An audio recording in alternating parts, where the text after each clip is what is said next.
I'm Matt Gelka in Washington, where it's not exactly an advertising war, but a commercial from Canada may have derailed trade talks between the U.S. and our neighbor to the north. When someone says, let's impose tariffs on... This is the ad that has, at least for now, upended trade policy between the United States and Canada. It uses the words of President Ronald Reagan from 1987, when Reagan was criticizing the impacts of tariffs. Trade barriers hurt every American worker and consumer. The ad was purchased by the government of Ontario to run on major U.S. networks, apparently enraging President Trump.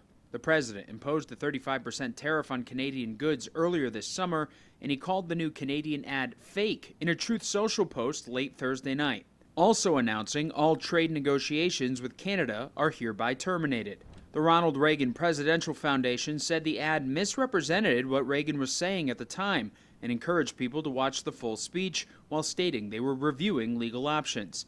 By Friday afternoon, Ontario Premier Doug Ford announced that he'd pull the ad from the air on Monday, after it's likely to air during World Series games over the weekend. Canada's Prime Minister said they're still willing to talk about tariffs. We can't control the trade policy of the United States. We recognize that that policy has fundamentally changed. A lot of progress has been made.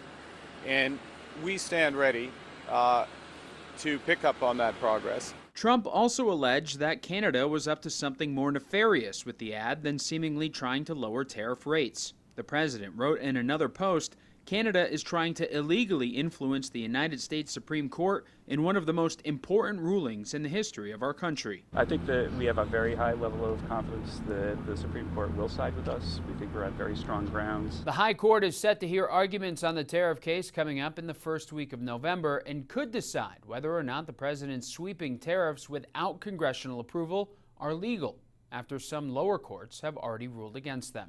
Reporting in Washington, I'm Matt Gelka.